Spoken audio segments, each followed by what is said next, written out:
결국 출발은 기승전 중국이 반대를 하고 있고 응대를 안 하고 있기 때문에 이런 결과를 가져오고 있기 때문입니다.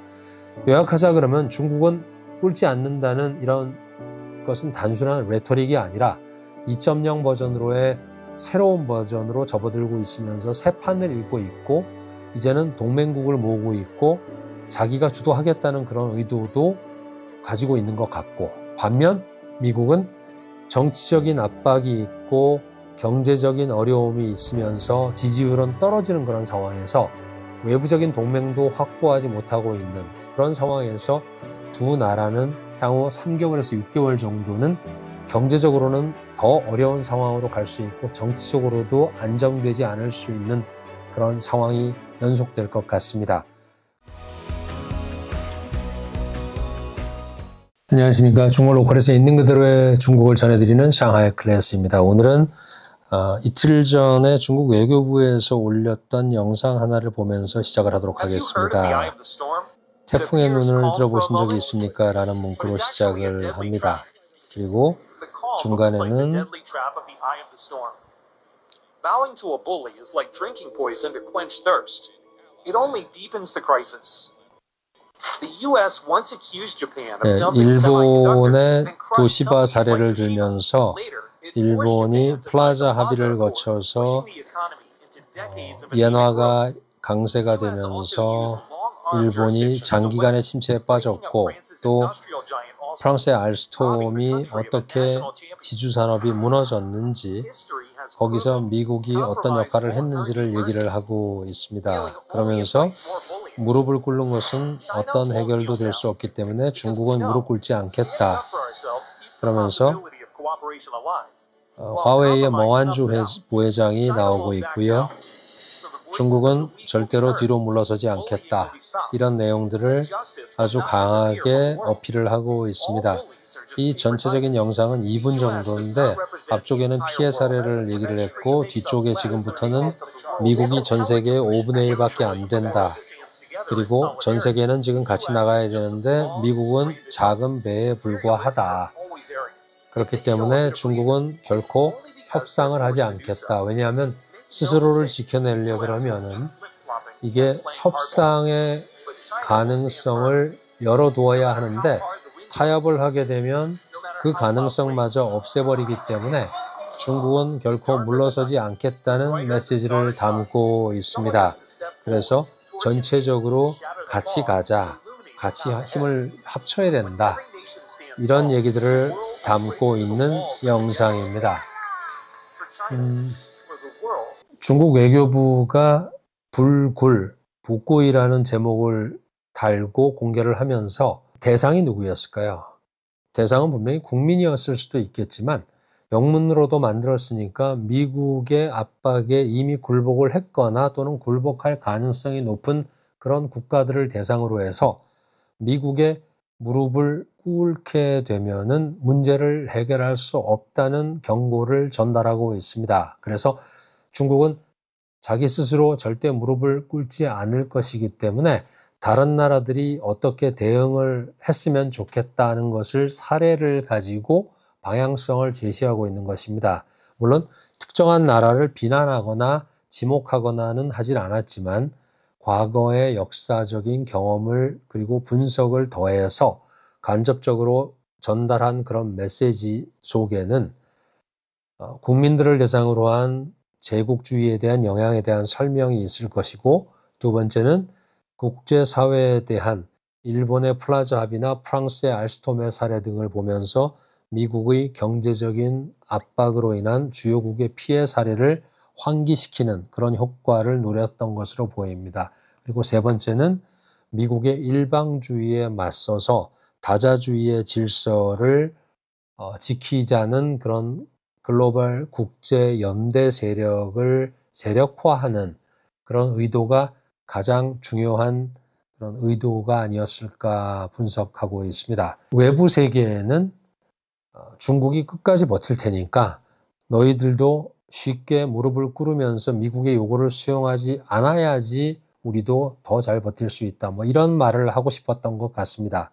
근데 이런 말을 하자마자 하루 차이로 외교부장이 왕이죠. 왕이가 브라질에서 열렸던 브릭스 외교장관 회의에서 했던 멘트가 또 이것을 뒷받침합니다. 국제사회가 침묵하거나 물러선다 그러면 미국 같은 패권 국가는 더 나빠질 것이고 욕심은 더 커질 것이기 때문에 모두가 피해자가 될 수 있다고 경고를 하면서 중국은 국제 질서의 재편을 요구하는 그런 말을 하고 있습니다. 동시에 자국의 외교적인 또는 전략적인 지위를 더 업그레이드 하겠다는 그런 의도도 명확합니다. 브릭스 국가들하고 하려고 하는 것은 미국의 전형적인 통치 수법인 divide and rule이죠.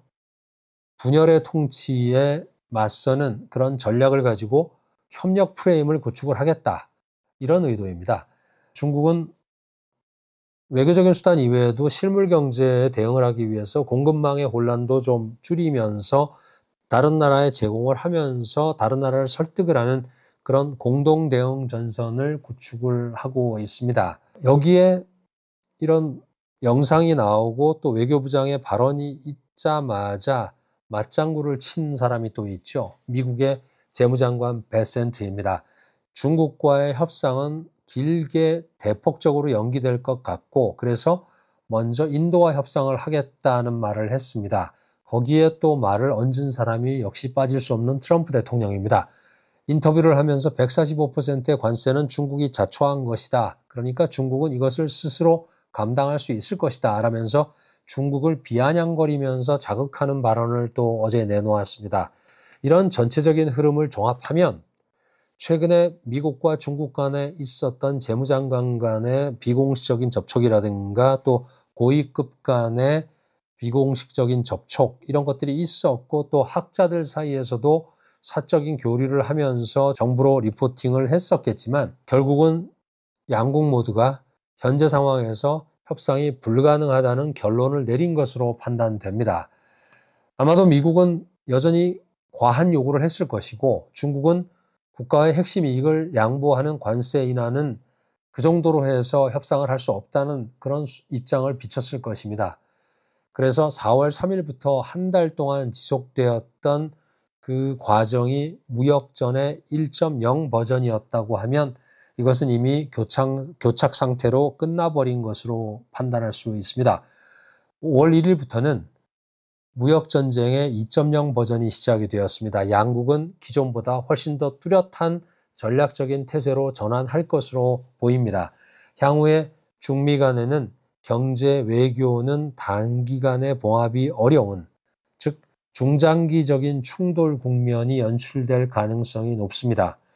중국은 미국과의 전략적인 대립을 더 길게 준비해가는 모습을 보이고 있고 더 나아가서 이런 국제 질서 속에서 중국의 입지를 더 확실히 포지셔닝 하겠다는 그런 포석을 두고 있습니다. 단지 미국에 맞서는 그런 문제가 아니고 중국이 주도하는 국제 연대를 조직하고 글로벌 규범을 다시 설계를 하는 그런 룰 메이커의 역할을 하겠다는 의도인 것 같습니다.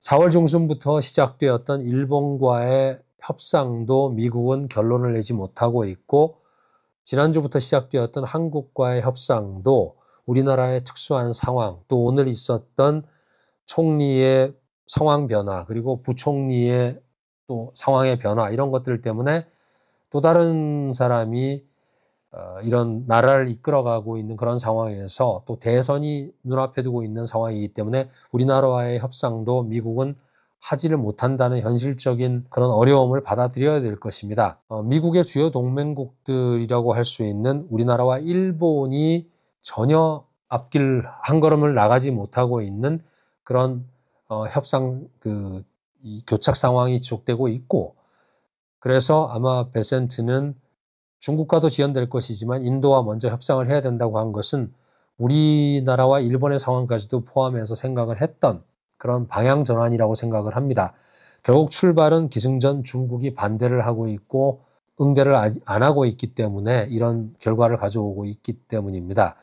요약하자 그러면 중국은 꿇지 않는다는 이런 것은 단순한 레토릭이 아니라 2.0 버전으로의 새로운 버전으로 접어들고 있으면서 새 판을 읽고 있고 이제는 동맹국을 모으고 있고 자기가 주도하겠다는 그런 의도도 가지고 있는 것 같고, 반면 미국은 정치적인 압박이 있고 경제적인 어려움이 있으면서 지지율은 떨어지는 그런 상황에서 외부적인 동맹도 확보하지 못하고 있는 그런 상황에서 두 나라는 향후 3개월에서 6개월 정도는 경제적으로는 더 어려운 상황으로 갈 수 있고 정치적으로도 안정되지 않을 수 있는 그런 상황이 연속될 것 같습니다. 그렇기 때문에 그런 상황을 겪고 나서 필요할 경우에 협상 테이블에 다시 마주 앉을 수 있는 그런 계기가 만들어질 수 있을 것 같습니다.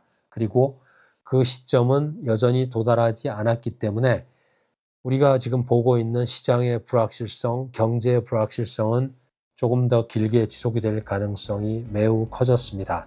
그렇기 때문에 더 보수적으로 판단하시고 접근하셔야 될 것 같습니다.